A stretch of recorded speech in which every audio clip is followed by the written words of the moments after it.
Ned? Nothing here. Well, they've drawn the blank up at Clough Reservoir. Well, thank God for that, anyway. Aye, there is that. She could be anywhere. Aye, she could. Well, we've posted the missing notices. County police have been told. I still think she's not very far away, Ned. Maybe.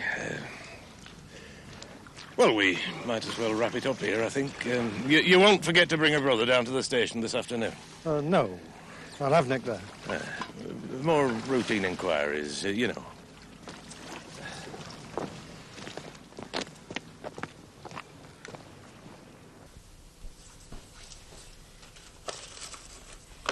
Somebody must know something. Oh, yes. Something will turn up, Mum. Try not to worry. She can't just disappear. It's been 5 days now. Yeah, well, they're trying the best they can. She's hiding somewhere. She's done it to spite me, and now she's too ashamed to come home. Mum, Shell might be a bit silly and upset, but I don't think she'd do anything like this out of spite. Oh, I don't know, Nick. I just don't know. Look, they might come up with something this afternoon. I've got to go down to the police station again. Well, why don't they just get her found instead of keep asking you questions? Well, I was the last to see her, you know. Yes, Baden. Well, I know that, Baden, but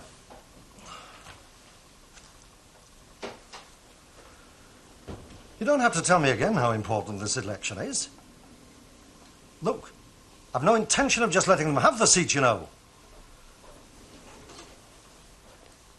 Well, maybe it's because I've got rather a lot on at the moment. Yes, all right. I understand. And I hope you do too, Baden. Goodbye. Baden Roberts. About as much tact as a 14-pound hammer. Oh, excuse me. Mr. Sedgwick sent those papers you asked for. Thank you, Mrs. Sutton. Just put them on the desk, please. Oh, just a minute. Bess, would you like some coffee? If it's no trouble. Coffee for two? Yes.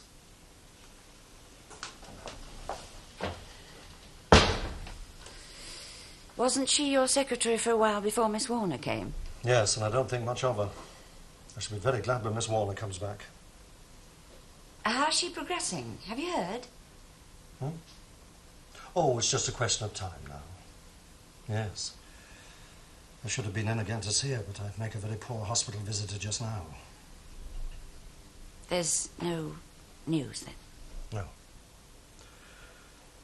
Mind you, I didn't want them to find anything where they were looking this morning. How's the mother? As you'd expect, half out of her mind with worry. You know what this is all about, don't you? I can guess. I suppose it's logical to assume that she's just run away, but it's 5 days now, Bess. Where the devil can she have got to? We've questioned everybody we can think of. Nobody's seen her. She hadn't enough money for a long journey. Oh, a young girl like that, she'd have no trouble getting a lift. In fact, the only lead we've got's that young fella that Mr. Moffat here saw her with. I suppose you've had no blinding revelation about him? No. No. And none of her friends seem to know about him. Ned, if the whole town knows she's missing, why hasn't the lad himself come forward? You'd be surprised how easy it is for an affair like this just to pass right over you. Look, he might never read a paper. Lots of people don't. He could live somewhere else altogether. He might even be scared of getting involved. Why? Well, some people just are. He could have been in trouble before. They might even have run away together. Now, excuse me a minute.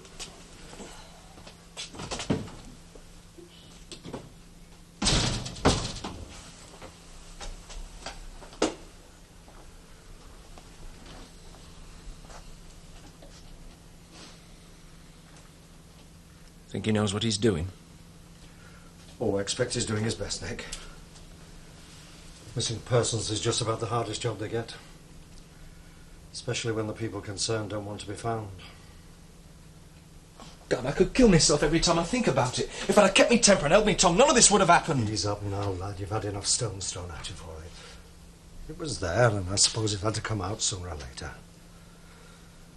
Might all turn out for the best in the end. With Shirley God knows where, and my mother half out of her mind with worry for the last 5 days. I wish I could see that. Look, Nick, your mother's emotions have been raw ever since your father's accident. I've tried my best with her, but I always seem to come up against a dead end. Dead end being Shirley and me. Your people, the right to your feelings. We've got the rest of our lives to come to terms with our feelings. Look, Tom. If we come through this all right, I want you to make my mother marry you. Take her out of that house. Give her a new life. You really mean that? Well, if she doesn't find some sort of emotional security soon, she'll go out of her mind. And if Shirley can't see that, she'll have to put up with it until she can. It was a few days before I heard, of course. I came as soon as I could. Yes. I met George's mother and told her about it. That was thoughtful. Are you all right round this corner? Yes, I like it here. Wouldn't you rather be among company in the big ward? No, George. Must get very boring. Not a bit bored. I can see people going past all day. Your father wondered if he could get you a private room. That would be best. Oh, don't fuss, Mother. Anyway, I won't be here much longer. No. Well, you've got some more get well cards. Yes, there's some more in the drawer. I couldn't get them all on top. Oh. I bought you one. That's nice.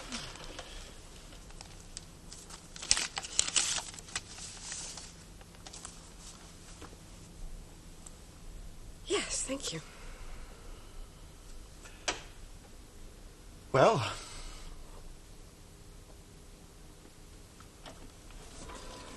Well, I'd better be going. I just popped out of the bank. Yes, George. Can I give you a lift, Mrs. Warner? Oh, no, thank you. I'll stay for a few more minutes. Yes. Well, get well soon, Andrea. Yes. Thank you for the card. Oh, it's nothing. Bye, Mrs. Warner. Goodbye, George.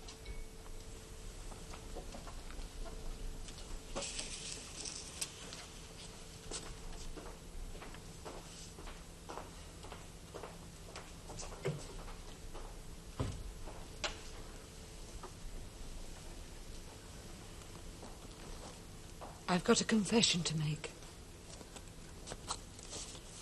This came for you.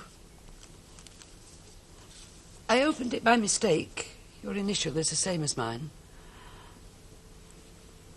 It wasn't deliberate. I wasn't prying.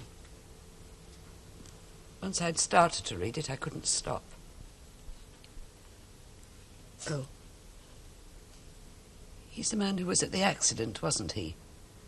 The Philip you were talking to in your sleep? Yes. Well, who is he, then? Someone I used to know. Used to know? Yes, used to.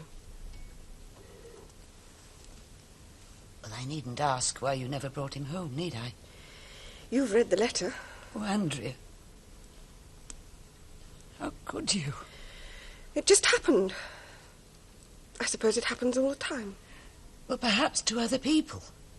But we've always given you a better example. Yes, you find yourself thinking that. This is something that happens to somebody else, not to you. And when it does happen to you, you invent a special category for yourself. It's not still going on, is it? No. It finished when his wife found out. That poor woman. Didn't you ever think of her when you were getting into this? Didn't it ever occur to you the harm you were doing? Of course it did. But we thought it was worth it. Oh, I know you must be shocked. But there's no point in going on at me now. The morning of the accident was the first time I'd seen him in nearly 3 months. And it was because I couldn't face him that I panicked and ran out into the road. 3 months without a glimpse of him. Not even the sound of his voice. And it hurts. It hurts. I know you think that I should be punished in some way for getting involved with a married man. Well, I'll tell you I am being punished. It's happening now, this minute, and it goes on every minute of the day and night.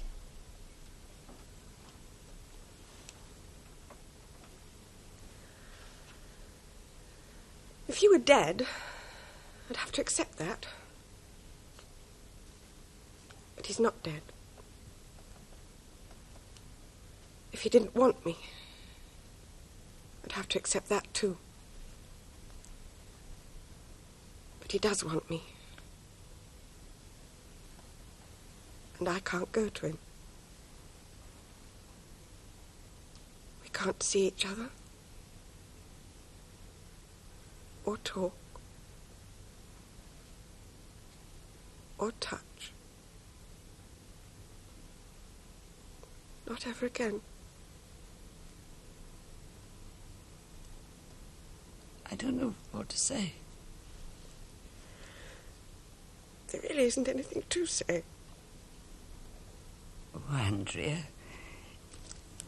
If only you'd settled down and made a good marriage like Julie. Mother, none doesn't of this. anything I've said mean anything to you? I mean, can't you understand? I don't mean approve, I mean understand. Andrea, what do you expect me to say? Nothing. Oh, God. Oh, God. Please. Please go away, Mother. Please. Please just go away.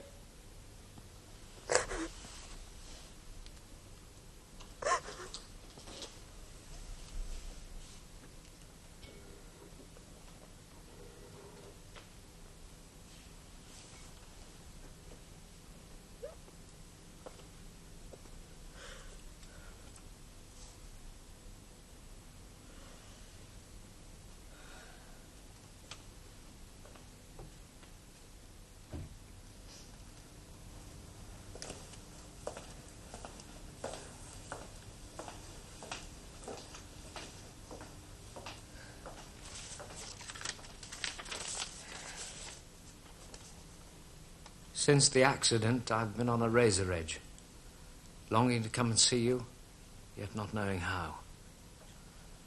I'm full at times of great bold gestures which would sweep all opposition aside. What's the good of the big brave gesture if it can't be carried through? If all it leads to is still more complications and embarrassments. I love you. I can't stop loving you. I don't miss you. I mourn for you. Things have been pretty hellish with my refusing to be ashamed or pretending it was just a misguided fling. It's too late for that. Much too late. Perhaps I did it wrong. But when I was challenged, the truth seemed the only possible reply. Now I can still be forgiven just as soon as I'm ready for it. But I refuse to be forgiven for loving you. It's as simple and as complicated as that.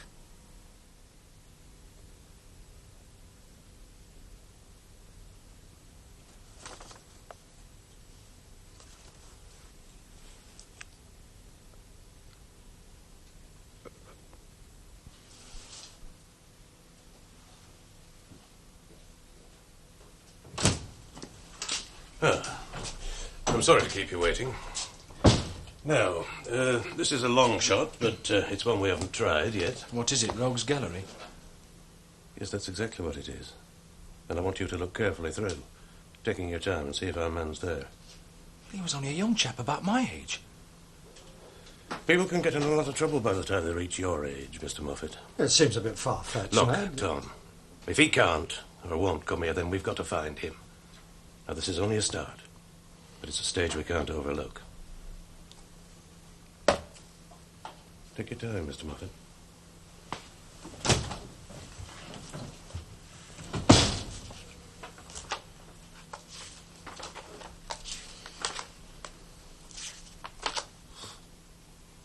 can't escape altogether, can you? They say you discharge your debt to society, but here you are, docketed and filed for life. You wouldn't think the police were very efficient if they didn't keep records like that, would you? No. And if you do go straight, you got nothing to fear, have you? Except the coppers leaning on you and asking you questions every time there's a bit of trouble. What's the matter if they question 500 men with records, so long as it helps get Shirley back?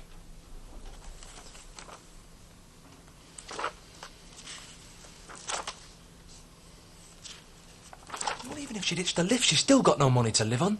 She's bound to be lonely and hungry, and who can she turn to for help without their becoming suspicious? You said yourself she could pass for 17. I know. But still. I'm more and more convinced if we find that boy, we find her. What kind of trouble does that mean for him? That depends. She's only 15. He's either balmy or she's... Or she's been very persuasive. She doesn't look like coming back under her own choice. Tom, you don't honestly think she could have done away with herself, do you? That's a thought that's haunted me ever since your mother rang me. But every bit of common sense I've got tells me that she's hiding somewhere. And the way I feel now, I think there's more chance of finding her than there is of making her happy. I hope to God she hasn't. What? Nothing.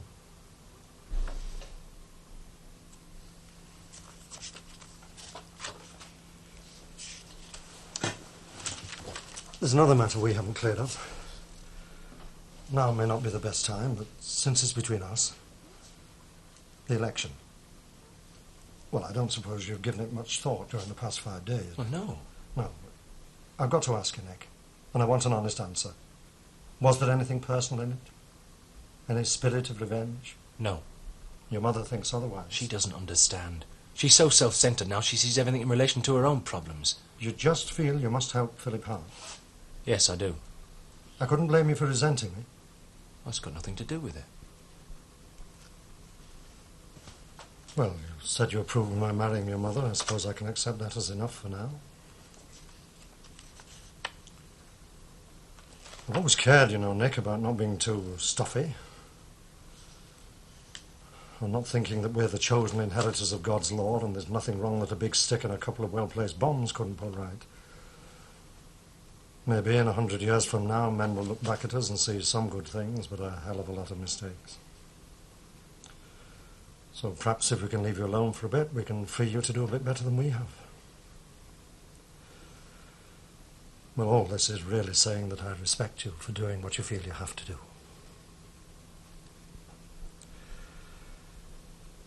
All I do hope is that somewhere among it all, you can find a bit of respect for me. I don't think you need worry about that.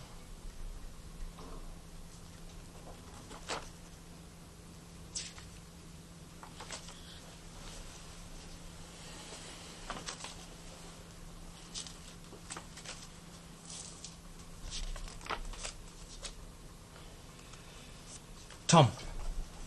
Look. What is it? His hair's shorter here, but... Are you sure? As sure as I can be. What are you doing?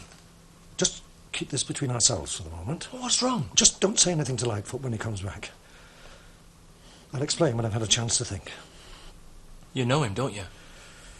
Yes, I know him.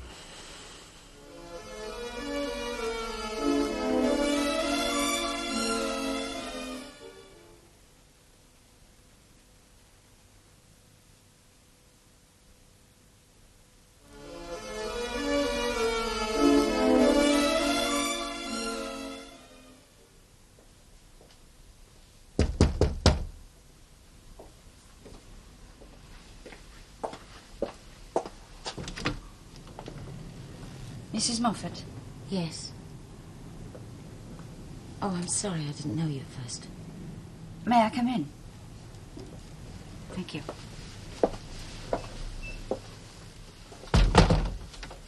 If you've come to choke me off, Mrs. Hargreaves, it won't take much doing the State Army.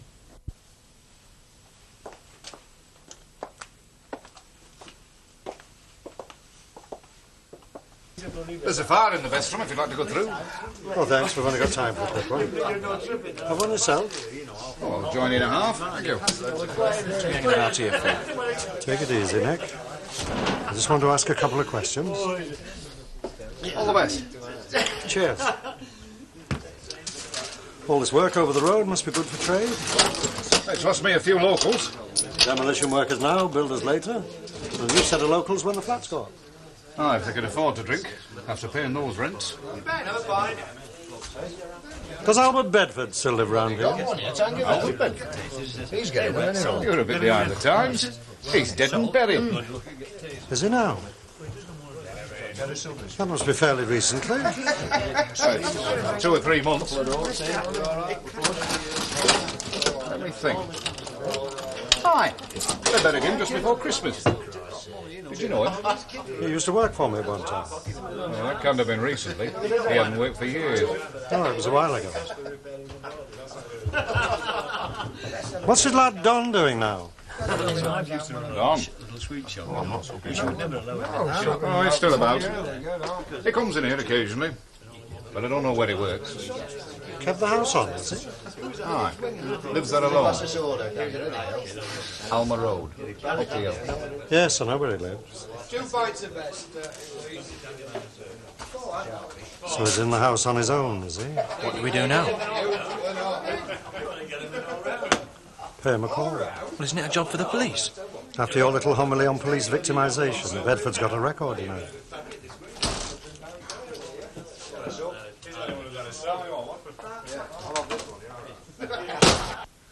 She's just a child, you know. Only a child. How could I expect her to understand? I've never had a child, Mrs. Moffat, so I don't know. But I expect they grow up like the rest of us and learn to adjust and tolerate. Do you know Tom's asked me to marry him? No, I didn't know that. Well, you needn't think I'll hold him to anything. I have no intention of spoiling his life for him. You underestimate yourself, Mrs. Moffat. In my opinion, I think it's high time my brother put his house in order. Are you saying you wouldn't object? At one time, I might have done. But I've learnt to adjust.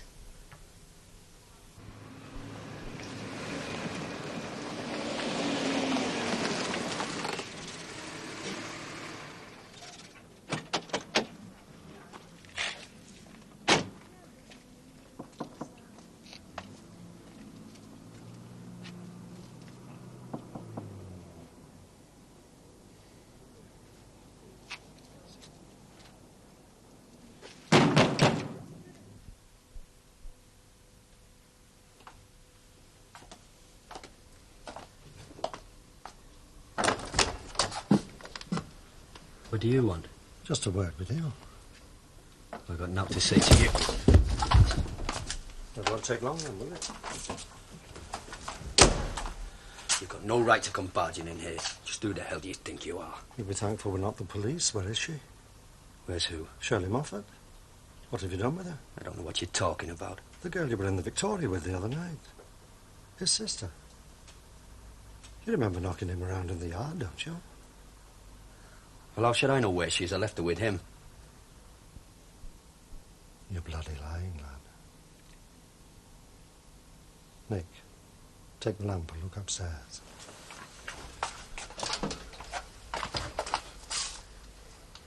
He's not going nowhere without I say so. This is my house, Simpkins, not yours. I'll smash you like the little rat you are if you don't stop arsing around. You bastard!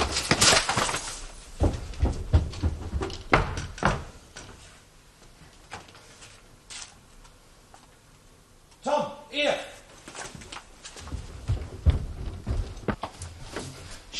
She's ill, Tom. I thought it feels like an oven. Yes, my love. You're all right now, Shirley. It's all right, my love. All right. What's wrong with her? I don't know. She's got the flu or something. She had a doctor. How could I, with everybody looking for her? I've been giving her stuff from the chemist store. You bloody fool! Suppose she died. Look, I did my best. I didn't ask her to come here, you know. Do you know how old she is? She told me 17. 50. She told me 17 and I believed her. Look, I didn't know how different till I saw it in the papers. Well, what could I do then with her badly? Never heard of abduction.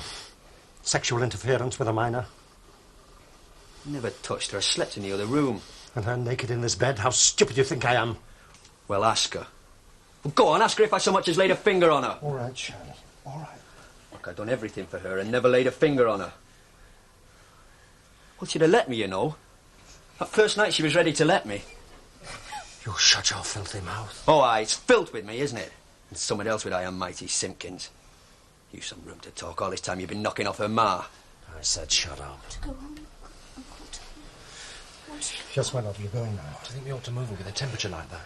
She needs a doctor. She can't stay here. Where are her clothes? The chair. Go fetch them, Nick. Put them in the car.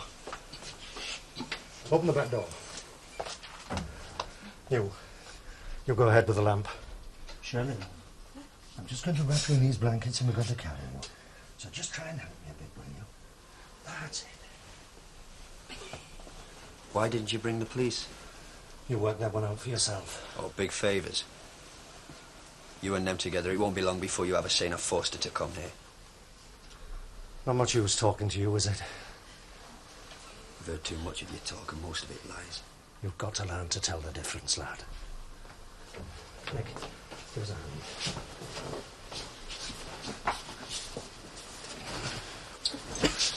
All right. It's okay, Shirley. You'll be okay when you get you home. You don't suppose I'll ever see her again? You want to?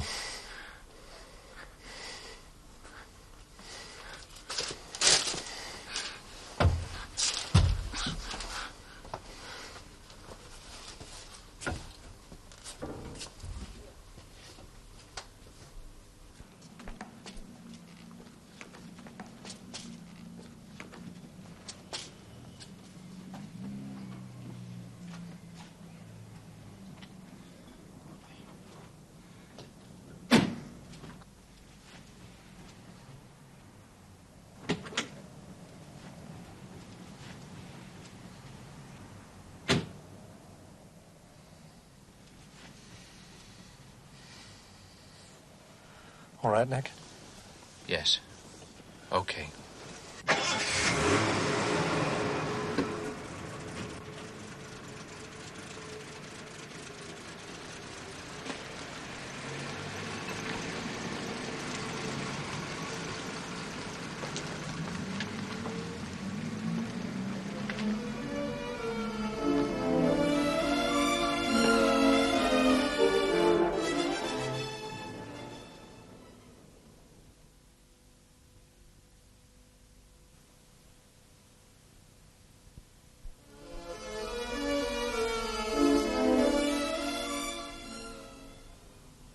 Concealing a felony, Tom. Accessory after the fact. These are serious matters. There's no felony in that Shirley's back.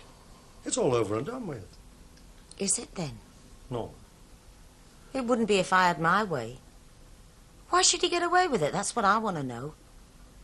He kept my daughter away from home for nearly a week and her on the verge of pneumonia. Who are you referring to, Mrs. Moffat? You better ask Tom. He knows him, not me. Well, now, come on, Tom. What's the point in covering this up? There's nothing to cover up, Ned. Except what? Except his name. He's been in trouble before. There's no need to bring him up against the police again. He's done nothing. He has nothing to fear. How do I know what technical charges you can bring up against him? Oh, now, come on, Tom. What do you think we are? I know what he is. He's stupid, lazy, and he might commit other criminal acts in the future. But he's also sure that nobody's going to do him any favours, and he's just waiting for your knock on the door to prove it. You saw his picture at the station, didn't you? Yes. And you went away without telling me.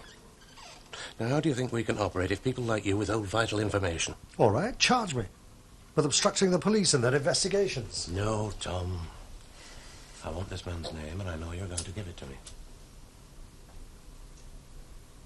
Don Bedford.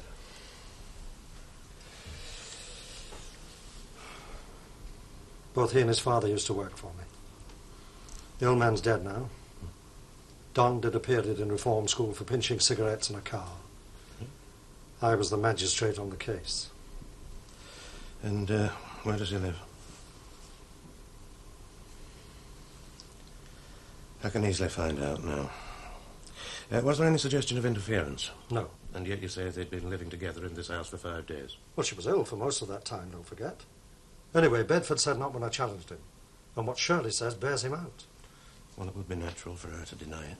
Well, we just have to take her word for it then, won't we? You don't leave us much, Tom. Why don't you charge him with buying alcohol for a minor? I don't understand your obstructiveness or your sarcasm, Tom. Oh, I'm sorry, Ned. This is a problem of human relationships. It's not going to be solved by policemen looking for charges to press and our not believing what people say. There's no harm done, Ned. In fact, we're probably better off than we were before. Shirley's back, and she's glad to be home. And that's more than anybody's been able to say for the past few months. Well, naturally, I'm glad it's all turned out well, despite your going behind my back. And you know, that's not a course to be recommended, Tom. You as an ex-magistrate, you ought to be ashamed of yourself. I stand rebuked. Well, I'll have a word with young Bedford, see what he's got to say. Oh, I wish you wouldn't, Ned. Don't be such a copper all through. I am a copper, Tom. Now, look, I've got to answer to my superiors, and I must be satisfied in my own mind first. I'm sorry. Aye, so am I. Well, I'll be in touch if anything develops. And, Mrs. Moffat, I'd like a word with the young lady. Well, when she's well again, of course. Right. Oh, I think you'll find what she says bears out what Bedford says. He must have been pretty frightened, you know, when he found out she was only 15. Likely story. Norma. What, you mean you think she'd be likely to say something different? She's not saying much at all yet. A medical examination might prove something, though. That's what I think. Then we'd know. Then you'd know what?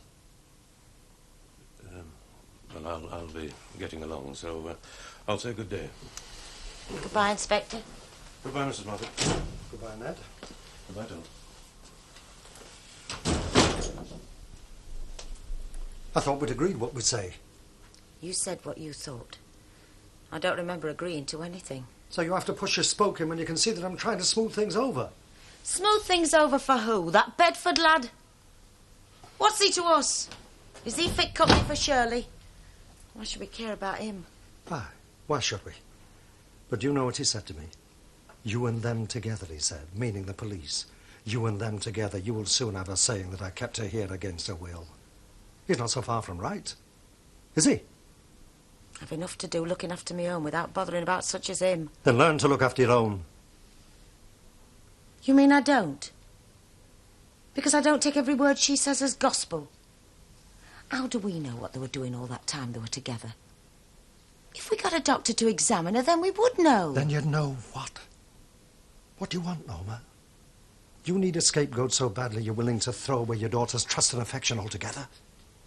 Do you want her to run away again as soon as she's well? She says what Bedford says, and you've got to take her word for it. You must. You put her through the humiliation of an examination, and you'll risk losing her forever. You'd better walk on eggshells with that girl, Norma, on eggshells. Else we've lost it all.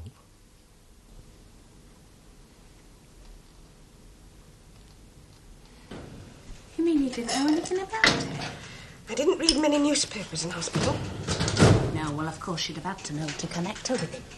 Missing from home for 5 days, she was. I told you my sister-in-law knew the family, didn't I? They say the girl's his daughter. Anyway, he was away more than ill during that time, worried out of his wits.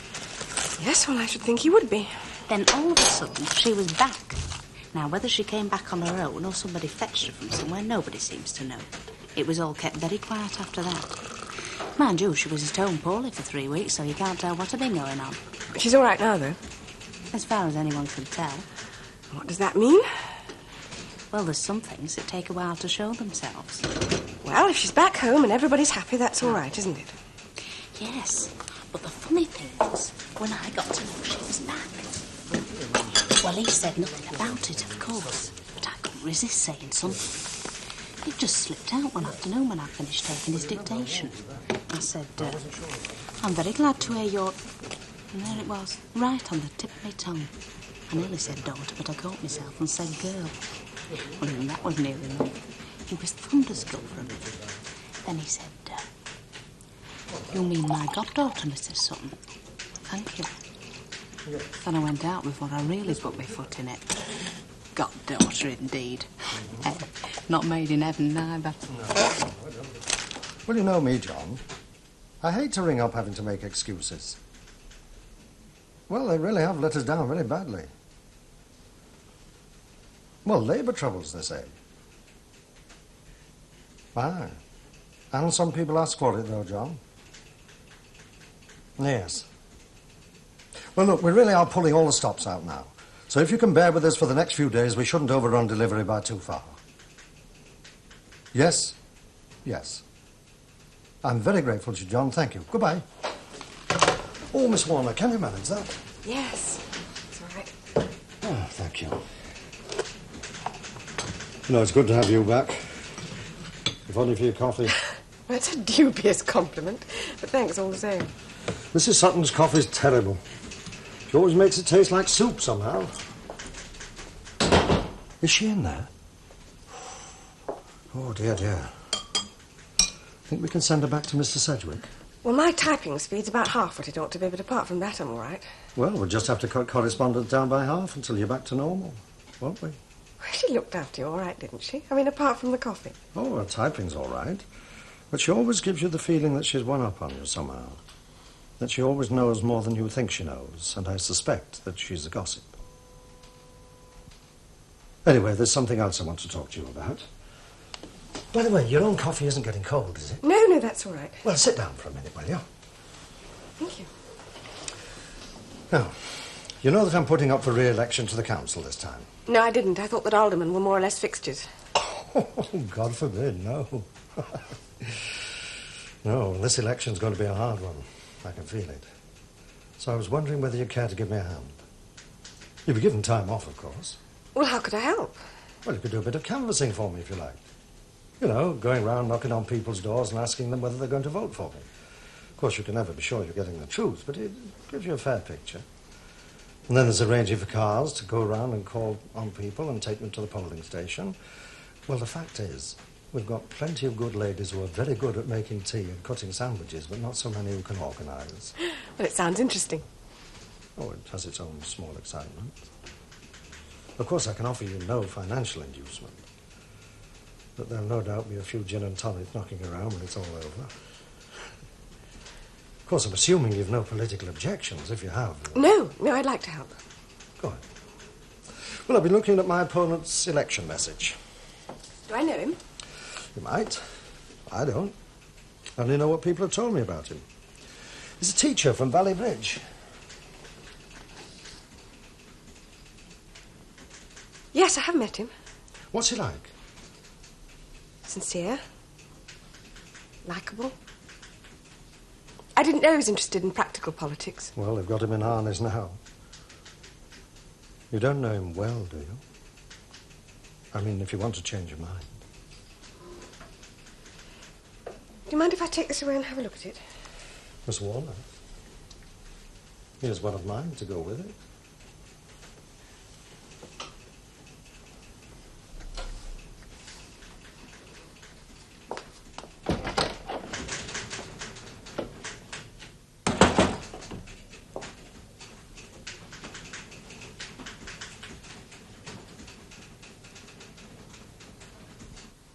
We in Cressley Labour Party earnestly entreat you to show faith by giving our representatives a majority on the Borough Council in the forthcoming municipal elections. In this way you will ensure that we have the power to put into action the vigorous policies needed to make Cressley a town fit for all its citizens to live in. I personally come before you as a new and untried candidate for the council.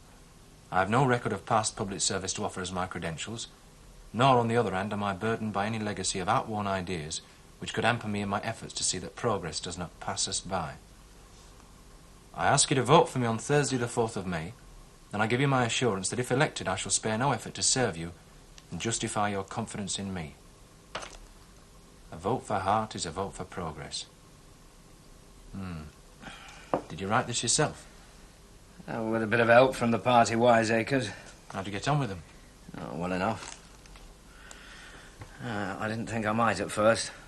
There's one crusty old sod on that selection committee called Williams, a miner man and boy for 40 years. He seemed highly suspicious of my motives. Well, he got you labelled as an intellectual. Yes, maybe. You've got to be careful with those fellas.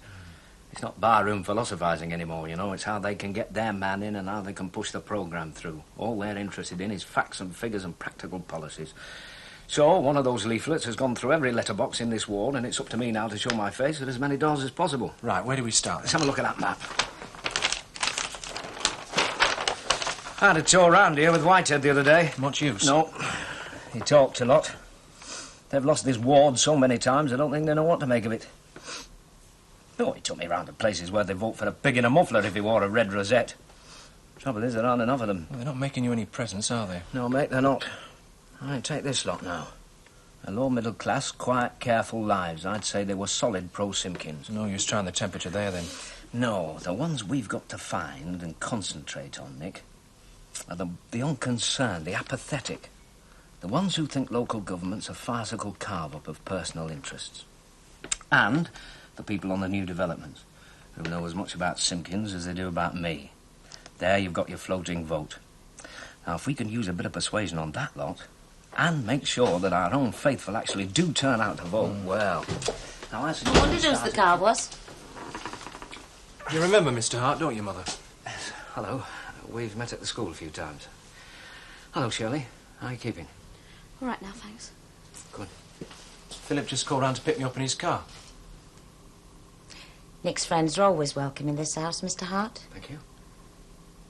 But I think this is hardly the place to be planning your campaign.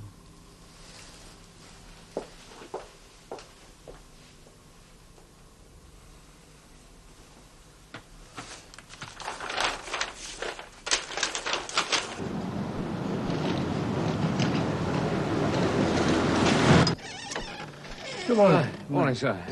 My name's Philip Hart. I'm the local Labour candidate. I wonder if I can count on your vote at the forthcoming election. Oh, Labour, is it?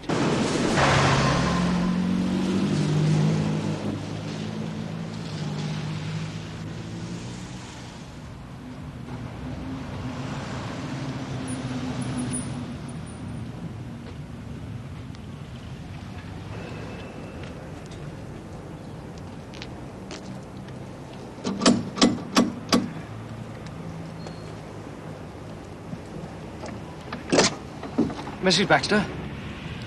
Aye. I'm Philip Hart. I'm the Labour candidate for the municipal elections for this ward. I thought I'd call round and introduce myself and see if I could rely on your vote. The only time we ever see any of you lot is when you're begging for votes. What have you ever done for us as we should have voted for you? Mrs. Baxter, if we get a majority in this ward and win this ward... I've got my Mrs. husband Baxter, in and a couple there of in others. bed. Yes? He hasn't been up the stairs or out at the back for 5 years. Chronic bronchitis it is, and him only 63. The walls are running with damp. If he'd have been able to get out of this lot 10 years ago, he wouldn't be finished like he is now. And you asked me to vote for you. Well, Mrs. Baxter, you see, we have got all these... What we need is more little bungalows. Somewhere warm where we can live quiet, Yes, yeah. without any stairs to climb. Yeah. Or a cold yard to cross to go to the lavatory. Well, I understand completely. And we've got all these problems in mind. But you see, our opponents, they've been stalling for years. I mean, they prefer to save a few coppers on the rates rather than look after people's lives and health. I don't want you to think we've any love for Simpkins either. His father owned all the houses round here, and he was crafty enough to sell out at the end of the war when he thought they were coming down. And that was 25 years ago, and they're still here. Still good enough for the likes of us. I suppose we'll be stuck here till they pull this lot down and then they find us somewhere else to live. And then they'll be daft enough to find us a flat 10 floors up. Mrs. Baxter, I can assure you, in fact, I swear to you that if we get in, I'll do everything in my power to see that your life is made better. You're a new chap, aren't you? Hi, that's... Is this your first time of trying? Hi, that's right, yes. Well, I don't doubt you mean well. But if you do get in, you'll have to listen to them fellas as have done nought for years but talk a lot of hot air. Mrs. Baxter, if I send a car round for you, will you vote for me? Well, I'll think about it. Good. And what about Mr. Baxter? I've told you, he hasn't been out for years. Ah, but he can have a postal vote. No, lad, we've never gone to all that trouble. Oh, it's no trouble. I'll see what I can do. I don't know whether there's enough time left, but I'll certainly see what I can do. Aye. You do that. Aye, right. Thanks very much, Mrs. Baxter.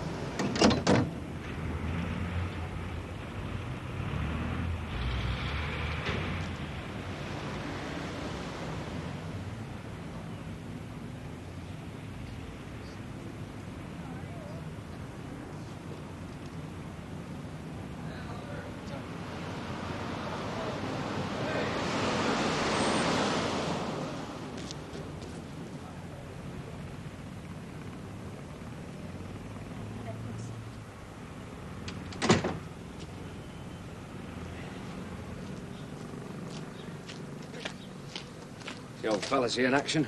I'm all right, Jack, so why should I vote Labour? Charming. Right.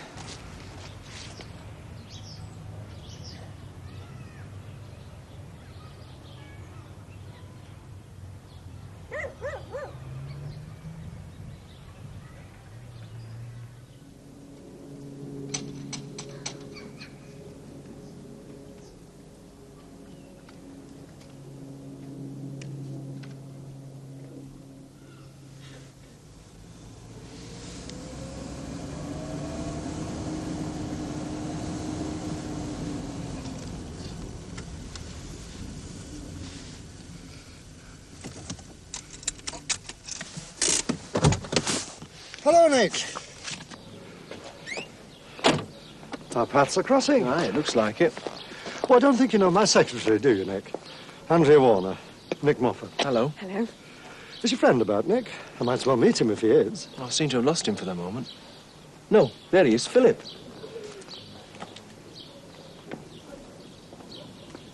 Philip Hart, Tom Simpkins. Oh, glad to meet you. How do you do? I don't suppose I can ask how you're doing, can I? No, not really. Don't you two know each other? Yes, yes. Well, how are you? Pretty well. How's the arm now? All right? Practically as good as new. Good. I believe we've worked in from both ends. If we are working the same ground, we'd perhaps be advised to leave the rest for some other time. People can have too much of a good thing, you know. Yes, you're probably right. We were thinking of knocking it off anyway. Tom, can I have a word with you a moment? Yes, of course.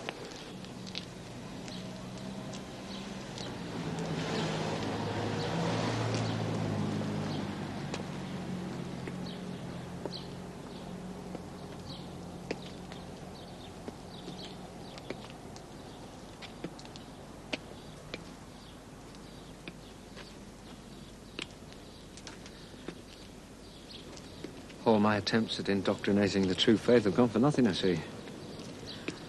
When he asked me, I didn't even know who was standing against him. And then it seemed a good way of keeping in touch. Seeing you again. I wonder how long Nick can keep him there. Was it deliberate? Does he know? No, I've never mentioned anything.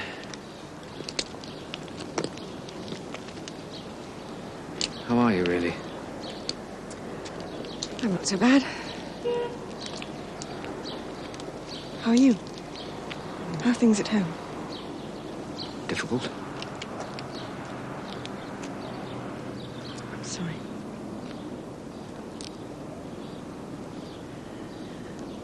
They've got back. There's so much I want to say.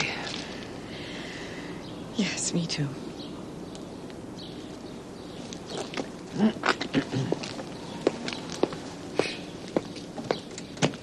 Well, till the day, huh? Yeah.